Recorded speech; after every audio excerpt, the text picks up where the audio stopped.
mentioned you have these branches in the rural areas in all 100 counties, and it's sort of outside. It's like, well, how are you able to do what the big banks are not able to do? So what is kind of your special sauce? What is it that makes you able to sustain these branches in these rural communities where others the big banks are pulling out? Yeah, I think from our standpoint, I always say our people are our secret sauce.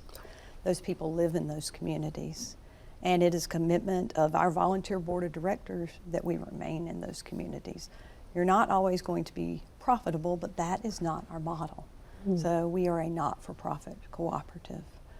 So it may not be that you're profitable in this community, but someone else is sustaining that community for you. So we plan to keep all of our branches open. That is, at least under my tenure, so that is certainly the plan. You know, in terms of long range, what's going to happen in the industry, who knows? Because a lot has changed in the financial services industry, even since COVID, from the technology side of things, from financial services providers. But in rural communities, I can tell you those are some of the busiest branches that we have. Not all of them have access to broadband in those rural areas. So that is where our focus is going to continue to be.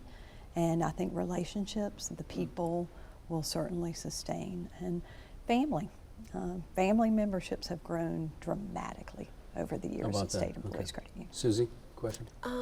So Leigh, you mentioned technology, you mentioned the rural areas, and certainly broadband availability and the take rates, always an issue. But as we see, you know, maybe satellite technologies, other technologies where you don't need plant in the ground, and those higher level dollar investments, what do you see on the horizon when maybe a member driving through their hometown doesn't see the marquee in the building because everything has sort of been lifted up into the cloud? Yeah, it's a fabulous question, Susie. So we have been really building kind of some of these, what I would call ancillary services, for a long period of time. And so things like our investment services, or we have our own life insurance company, we have a property management company, we offer estate planning and trusts. So all of those things are going to help sustain. The typical transaction model may not be sustained, let's say 20 years from now. But you also have to remember that as individuals age, sometimes they are not able to do certain things as well. So you need to, what we call, meet them where they are, and maybe that's in life, and continue to offer that vast array of services. So we have what we call credit union service organizations, our CUSOs, serve our members, and they serve non-members as well with those investment products. And those financial advisors, they can come in, and that's, I think, what's going to help sustain us too. We have about a minute left. How do you leverage AI, and how early is it in the process? Well, for us, it's fairly early, but I will tell you, I think that AI has been around a much, much longer time than people claim. I mean, the macros of years ago, that's what I might call AI too.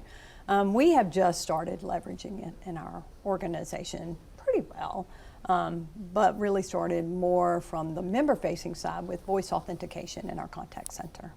So you call in, and you tell the system what you're calling for, but if you agree to have your voice recorded, and then the next time you call in, within 7 seconds, we have identified that it is Chris, and we already know you've told us what you want. So that saves about, on average, 45 seconds in the member service time.